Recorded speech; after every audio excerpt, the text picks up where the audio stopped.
All right, everybody. Now we're headed into chapter 8, where we get to talk about our emotions, which honestly I think is a healthy thing to do, anyways. But let's talk about them from a communication standpoint and how they influence um, our interpersonal communications with one another. So, on today's agenda, we're going to go through the chapter. We're going to talk about emotions in interpersonal calm, the nature of emotions, influence on emotional experience and expression, and sharpening your emotional communication skills. We always want to make sure that we're getting stronger as we learn things about communication. Sorry, I just had a sneezing attack. Okay, so what is emotion? Emotion is your body's multidimensional response to any event that enhances or inhibits your goals. So oftentimes we get emotions and mood.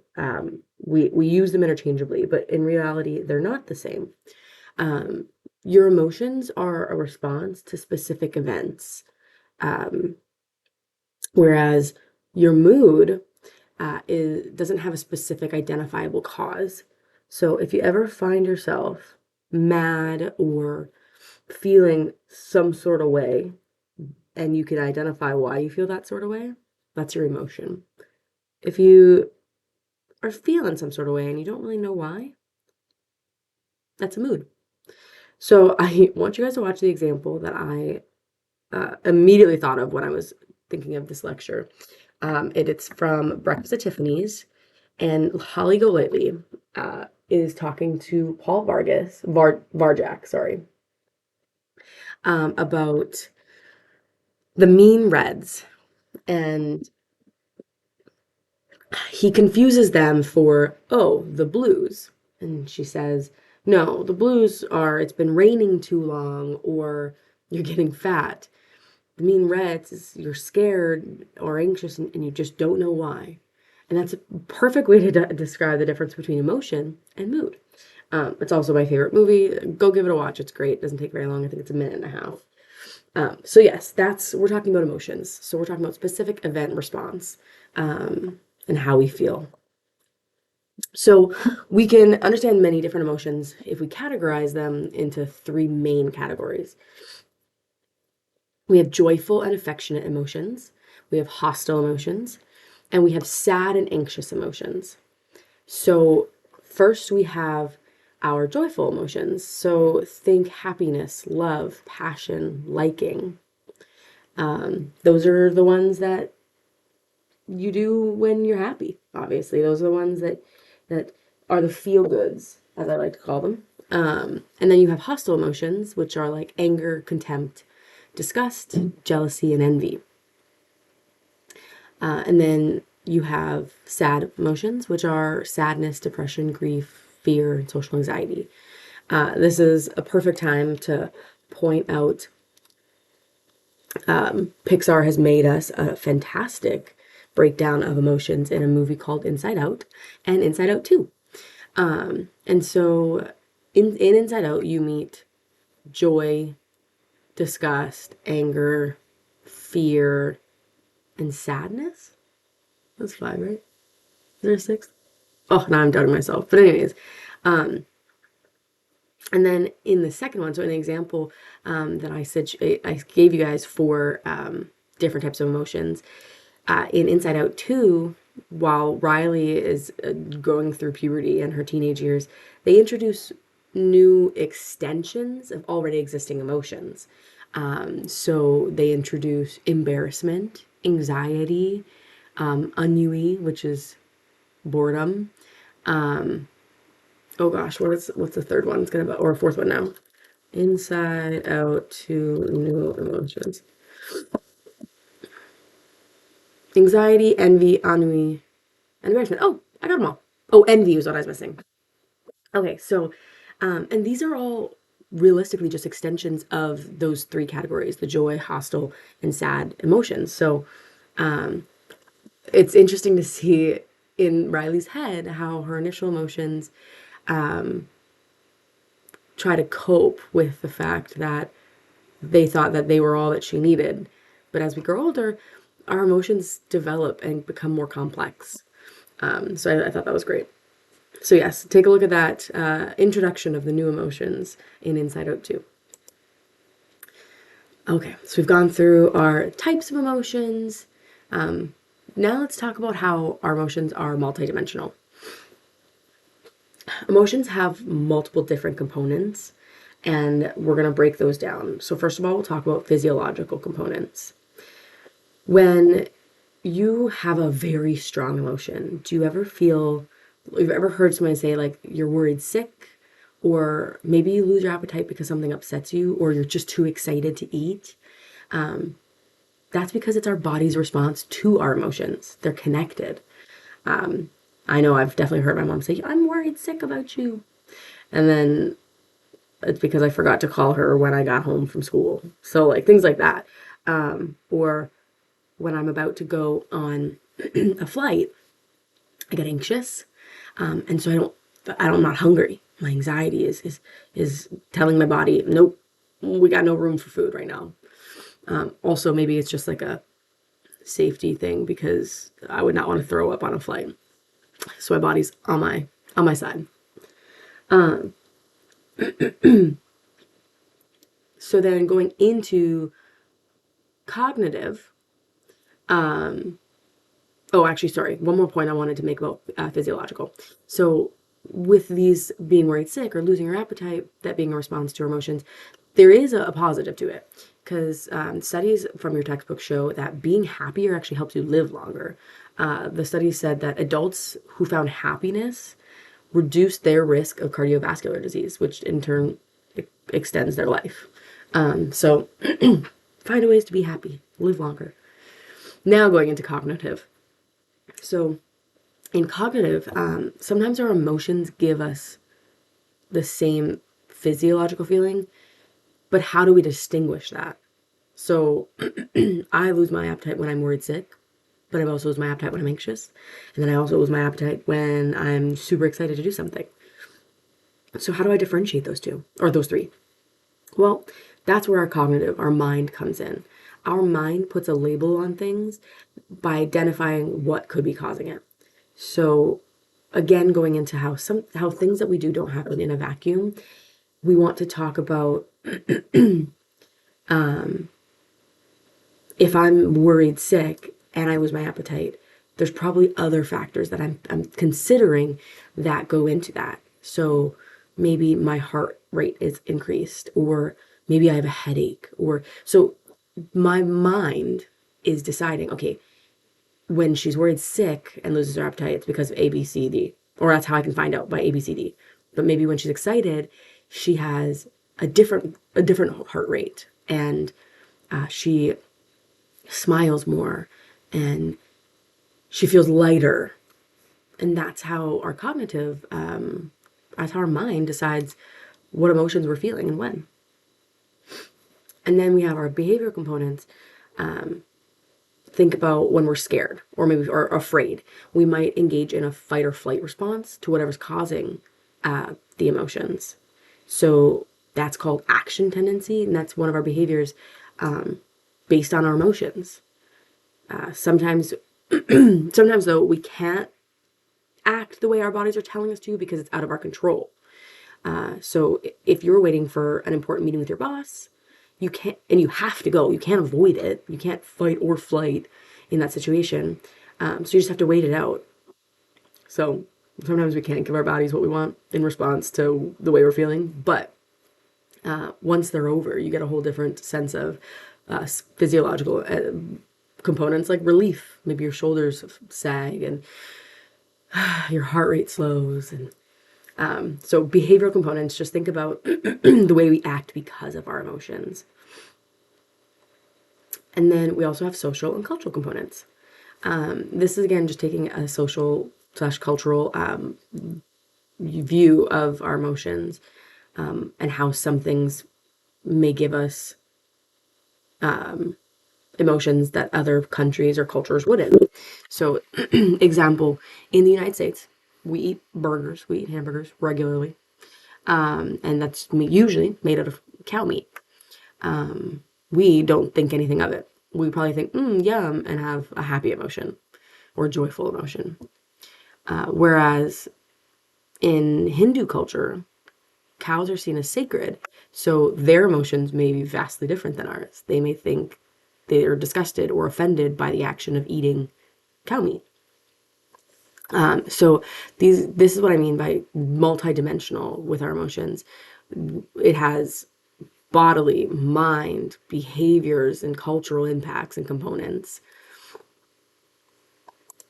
Okay. And then going into it, our emotions vary in valence and intensity. And valence is just how positive or negative the emotion that we're feeling is. And then intensity is obviously how strong. So it could be a weak positive or a weak negative or a strong positive or a strong negative emotion. I would probably feel a really strong positive emotion if I, say, won the lottery. A strong negative emotion, you could probably think of maybe a family member or someone, a loved one passing. And that's what we talk about when we're talking about valence and intensity. Okay, so now we talk about valence and intensity, right? How positive and intense something is, or how positive, negative it is. Let's talk about primary and secondary emotions. In that inside out example, when, like I said, we met joy and fear and anger and disgust, those were primary emotions. And then I told you how, as we develop, our secondary emotions kind of expand and we get more complex emotions. And we're thinking, like, how do we do that? Well, primary emotions like fear, joy, surprise are unique, distinct, and they're a specific emotional experience. When you have a secondary emotion, you're thinking jealousy, contempt, remorse. Those are a combination of primary emotions. So to simplify, think of primary emotions like primary colors, right? They're not mixed. You're now I'm going to try my primary color math. They're yellow, blue, and red. But when it comes to wanting more colors to paint with, you mix them, right? You mix yellow and red to get orange, or yellow and blue to get green, or blue and red to get purple. To get purple, question mark. So you have your base primary emotions, but as you develop more, you realize that you're mixing colors. That's essentially what you're doing is you're mixing emotions, you're mixing your primary colors into new emotions. And so we could assume that because of Riley going through puberty and Inside Out too, she was developing new emotions based on new experiences. And along with primary and secondary emotions, we have meta emotions. And so looking at meta emotions, I put an example in our module from Gilmore Girls. So watch the scene develop as Lorelai gets angry at Luke for a car accident that happened that included his rebel nephew Jess and her relatively golden child daughter Rory and Rory's car. Rory gets injured in this car accident. And the scene begins with Lorelai going to hunt down Luke to let him know what had happened. So,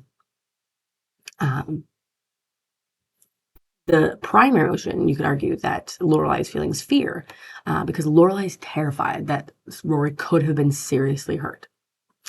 But that fear develops deeper into more of a meta emotion of anger, and she lashes out at Luke because she's angry at herself for being so scared and for letting Rory be in that situation. On the flip side, you have Luke, who's defending Jess after the accident and confronting Lorelai. So, I mean, after being confronted. So his primary emotions probably hurt and disappointment, because Luke feels that everyone assumes the worst about Jess, which makes him sad, but also feels like maybe he's failing Jess a little bit. So his meta emotion, though, his primary emotion is obviously hurt and disappointment, but his meta emotion is anger about feeling hurt. You could argue it's also because he doesn't know how to regulate his own emotions, if you've ever seen the TV show. But so his anger about feeling hurt, instead of showing that pain, he gets defensive and argumentative when his anger is really a reaction to his sadness that no one trusts him or Jess. And then with Lorelei's anger, she isn't really angry about the accident, but it's her emotional reaction to feeling so vulnerable and frightened as a mother. So go ahead and watch that example. It's a great example of how we talk about meta emotions. And it's also just my favorite TV show. I'm slowly just inputting stuff into your guys' curriculum to convince you to watch TV shows that I really love. All right, into the next one. So now we're talking about culture and cultural backgrounds and how they can affect the experience and expressions of emotion. So in some languages, emotions have specific terms, which there is no English equivalent to. And I know, I can't remember how long ago it was, maybe like 5-6 years ago now, there was the like blow up of the word Hygge, Hygge, Hygge. And it might have been during the pandemic because we were all indoors, but we had to, Hygge was, and it's a Danish word, and it's defined as a quality of coziness and comfortable, that feeling of contentment or well-being, but it encompasses everything of feeling like that coziness. And I think it had to do also with a lot of like interior design work. People were doing things that made them feel higgy. And so, but that's the thing, that there wasn't an English word, an English equivalent to that word. And so sometimes there are many languages that have words that we don't have a single definition for. And then going further into cultural experiences impacting our expression of emotion. Geography, if you believe it, actually affects emotional expressiveness. People in warmer climates are typically more expressive. I made this joke, but I come from the Midwest, and if you're familiar with Canadian geography, I come from the central part of Canada as well. So we just don't call it the Midwest. I don't know why. But anyways, I'm from central Canada. And so when I looked at the study, it says in the United States, US students in the South touched each other more than students in the North. And I thought about it and I thought, man, it might just be because we're just too cold.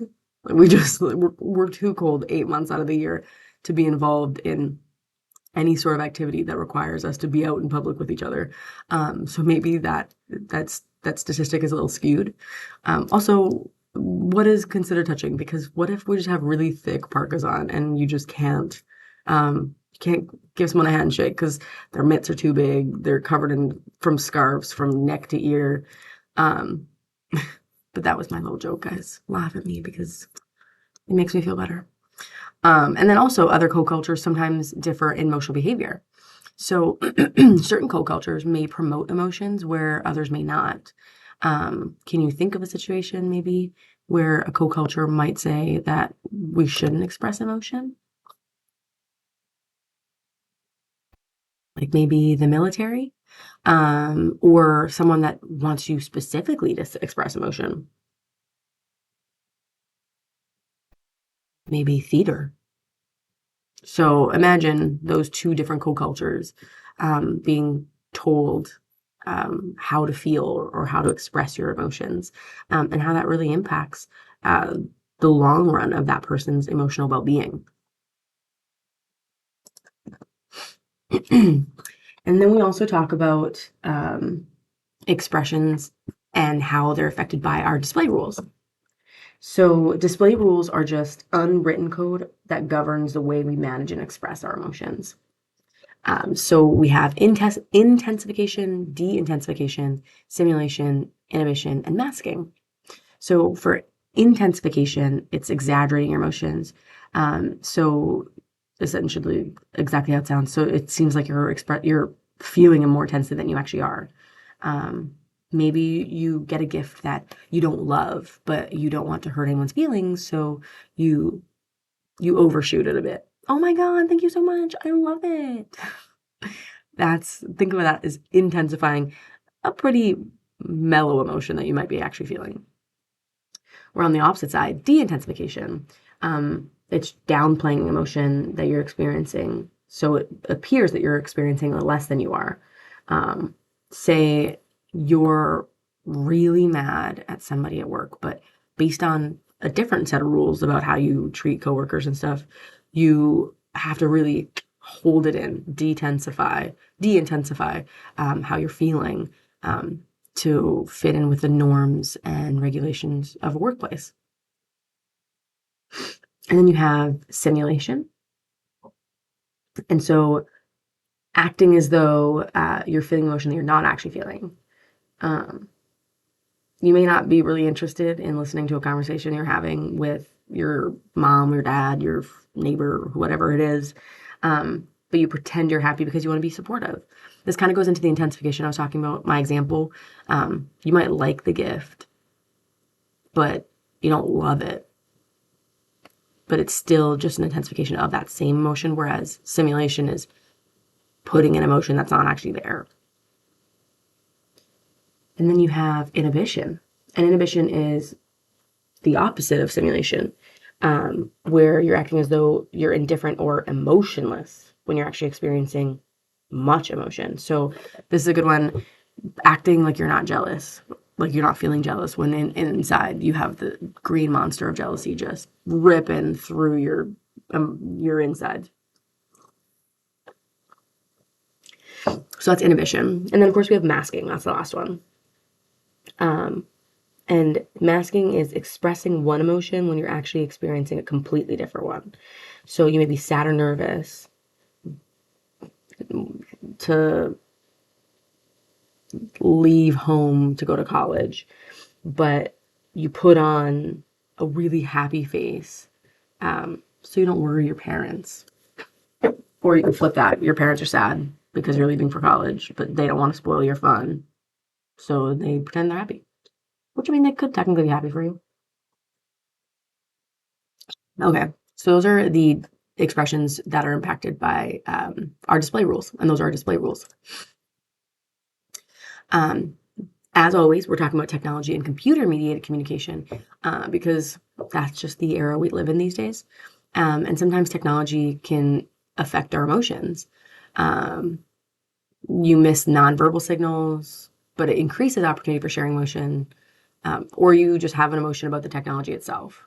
So with nonverbal signals, you can't really use a lot of nonverbal signals to show how we feel.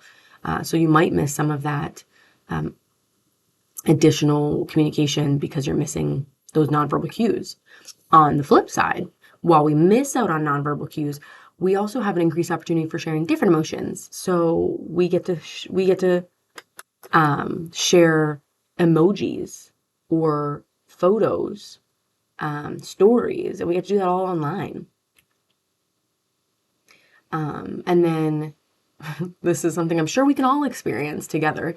Emotions about technology itself. Who here's ever been angry that a computer crashes or isn't doing what it's supposed to, or excited when you get a new piece of tech, like when the iPhone comes out every year and we all get a new one? I felt devastation last week when I recorded your lecture, and as I was saving, the computer crashed. It was true and utter devastation. A little bit of anger in there too. It was more of my secondary emotion that I was using. And I felt that deep in my soul. And I was because of the tech itself. I mean, sure, I was a little mad at myself for not saving often and doing smaller recordings, but I was just on a roll, guys. And then I felt sad when I had to re-record, and I knew that I wasn't going to be the same because I'm a one-hit wonder when it comes to recording lectures.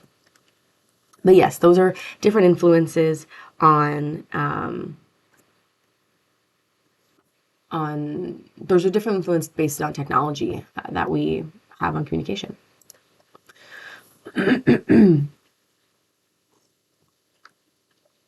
You have emotional contagion, and this affects experience and expressions. So people tend to mimic the experience and expression of others, and emotional contagion can occur both face-to-face and online. So think about it. If you're always with friends and they're always they laugh at a joke, you're probably going to laugh at the joke and think it, and at least mimic that you think it's funny and that's what you're expressing. Or maybe you watch a video online, and more videos you watch about funny things happening, the more you mimic that emotion. Or maybe you've been doom scrolling too long and your algorithm's giving you some sad stuff. You're probably going to mimic those emotions because it's contagious. Emotions are contagious. Sorry, I'm speeding through these last couple ones, but some of them feel a little self-explanatory. So, as always, culture impacts. There's also gender and gender roles that influence the experience and expression of emotions. So, some research from the textbook show that genders differences in jealousy specifically. So there are differences in the way that men and women experience emotions. But when it came to jealousy, men were more likely to experience sexual jealousy than women. And women were more likely to experience emotional jealousy. And I mean, you can probably put yourself in those shoes and think, if you're a man or a woman in the situation, how that feels, whether you agree or disagree with the research, or whether you just find it interesting. And then, of course, because we also had masculine and feminine roles, we talked about androgynous people and androgynous roles. And so androgynous, if you remember, is feeling from both sides. So feminine and masculine roles. So androgynous people are more emotionally expressive than people who are highly masculine. And then traditionally masculine people tend not to express emotions of vulnerability. So some communication scholars believe that femininity encourages women to express emotions that develop relationships and be vulnerable, but tell them to suppress emotions that make them appear dominant, while men were encouraged to express emotions like anger, but suppress other emotions that would make them vulnerable. This is not the case for everyone. This is not me saying, oh, men have to be angry all the time, women have to be vulnerable. That's not the case. And that's not what the scholars were arguing for. But they just believe that if you followed traditional gender norms tend to promote this type of emotional expression. Excuse me. So again, you don't have to fit into one or the other. It's just based on what they review on traditional norms, traditional gender norms. And again, androgynous people don't fall within those traditional gender norms. And then we're talking about personality. And this one I'm going to pause and I'm going to tell you guys your discussion for this week is to take an Enneagram test. And if you guys don't know what an Enneagram test is, it's a personality test. And the personality test, you answer some questions and it breaks you down into 9 different personality types. I don't want to give away too much. I'm a type 2. So let's see if I have any other type 2s out there. And all different types. Let me see what the type. I can't remember all the types. So I'm the helper or the giver. But all the Enneagrams are, you have the reformer, the helper, the achiever, the individualist, the investigator, the loyalist, the enthusiast, the challenger, and the peacemaker. And so do this test as part of your discussion this week and let me know what you have, what you got, what you were surprised about. I'm really excited to see these. I'm a personality test fiend. I've also done Myers-Briggs, love languages, which I guess technically not super personality related, but so yes, that's what we're talking about. But we're also talking about personalities. And personality there's 3 different personality dimensions, and they affect how you experience emotion. So agreeableness, the tendency to be pleasant, accommodating, and cooperative. So you're more likely, if you have a higher degree of agreeableness, you're more likely to lose an argument just to preserve a relationship. And then you have extroversion, which a lot of you probably know.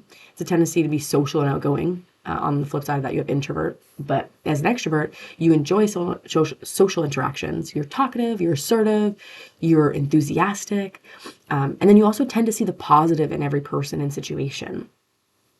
Where on the flip side of that second part, you have neuroticism. And that's a tendency to think negative thoughts about not only yourself, but the situation as well. So you tend to focus on the worst And the worst, so or more are more like so sorry, because of that, you're most likely to experience anger, guilt, anxiety, and depression if you have neuroticism as part of your personality. So go ahead and take that Enneagram test, and let me know what you get. And then also think about some of these dimensions: agreeableness, extroversion, neuroticism. Where do you fall on that scale? Okay, we're almost done. Now we're talking about emotional intelligence. And emotional intelligence can influence your emotional experience and expression. Sometimes you'll hear it as EQ, and they'll do an EQ versus IQ. So research has shown that EQ is actually a better predictor of success than IQ or technical skills. So individuals with high EQ focus on positive, and they listen before making decisions, they admit mistakes, they show empathy, and they deal appropriately with negative emotions. So EQ, or emotional intelligence, is the ability to perceive and express emotion, and use emotion to facilitate thoughts and growth. But some people, and this, I'm going to so butcher this, suffer from alexithymia. Oh, I actually think I crushed that. And that alexithymia inhibits your ability to understand or describe any emotions. So when I was doing research about this, because it's actually a fairly new term to me, I found out that Alison Stoner, who is iconically in Missy Elliott videos, she was in Two by the Dozen, she was in Camp Rock. Oh gosh, I'm trying to think of other things she was in. She was in a lot. She was a really an early 2000s sweetheart in a lot of things. And so she actually recently came out with this diagnosis. And while it's not really a disease, it's just an identification of something that is occurring. And so people with alexithymia often appear stone-faced or don't express any emotions. And that's because they don't know how to, or they can't describe them. And so it's really interesting to think about. And then now that we've talked about all of the ways that emotions impact our experience and our expression, let's talk about how we sharpen our emotional communication skills. So first, identify our emotions. Listen to what our body's telling us, paying attention to our thoughts, and taking stock of the situation. So remember, your emotions have physiological impacts. So listen to your body. For example, when I'm anxious, my body often feels sluggish, but my heart's racing and my breathing is shallow. If I wasn't paying attention to that I was anxious, I could at least pay attention to that my body's telling me that I'm anxious because of my sluggish behaviors and my shallow breathing and my intense heart rate. Again, going back to how cognitively we label things, and those three things tell me anxiety. Pay attention to your thoughts. Are you trying to punish or hurt somebody? If so, you're probably associating that we associate that with anger. Hopefully you try not to hurt anybody too intensely. Or you wanting to stay in and avoid the outside world. You're probably feeling pretty sad. So paying attention to your thoughts can really help you identify the emotions you're feeling. And then my other example of you're paying attention to your thoughts. Do you want to go to Tiffany's because nothing bad could happen there? Maybe you just have the main reds. And then, of course, taking stock of the situation. What is stopping you from achieving your goal? Because remember, when we talk about emotions, it's our reaction to something that is either impacting us getting to our final goal. So what's stopping us from achieving our goal? If you're sick, you might be anxious that your illness is going to impact your school grade. And so you're acknowledging that you're anxious about being sick, and that illness, that sickness is going to impact your school grade. So to identify it, listen to your body, listen to your thoughts, take stock of the entire situation, and think about how you can better express those emotions. And then learning to reappraise negative emotions, accepting responsibility for your emotions, and then separating your emotions from your actions. So reappraise. Another way to say it, take a beat. When we react while we're emotional, we can say and do things we don't mean. And unfortunately, when we say things, we cannot take them back. Think about squeezing a tube of toothpaste. This is a really overused analogy, but it works. when you squeeze a tube of toothpaste, you can't put the toothpaste back into the tube. You can try. It's going to make a messy mess, and there's always going to be a lasting impact of squeezing the tube. So always reappraise, take a beat. Let's try not to react while we're feeling those negative emotions. Accepting responsibilities for your emotions. Using specific language. I feel angry, not you are making me angry. And so using the I language to identify that it's you that's feeling those emotions. While somebody's actions can be impacting it, we don't lay blame. If you wanted to further your responsibility or acknowledging your emotions, you can say, I feel hurt, because you're acknowledging that you feel hurt. But you can say, when you insult me, because you're acknowledging you feel hurt, but hey, also there is some responsibility to be taken. When you insult me, I don't feel great about that. So thinking of ways that we can accept responsibilities for our emotions using I words, I language, but also expanding when you really need to express what's happening in the situation that's causing you to feel that way. And then, of course, don't let your emotions dictate your actions. Just like I said, when you say something, you can't take it back. The same is to be said about your actions. Take that beat and determine the best course action when you're not emotionally charged. We don't want to pick fights. We don't want to irrationally quit our jobs when we're upset. We don't want to do things that can have a lasting impact just because we feel heightened emotion in that moment. So we're talking about valence and intensity, right? We don't want to express emotions when we don't want to commit to actions when our emotions are strongly negative. And yeah, so those are all tips and stuff that we can talk about when we talk about expressing our emotions and sharpening our emotional communication skills. So take a look at those videos if you haven't already from this week's lesson. Take a look at those and think about all the things that we've gone through in this lesson and how it impacts our emotional expressions. And then don't forget to take the Enneagram test and let me know what you got.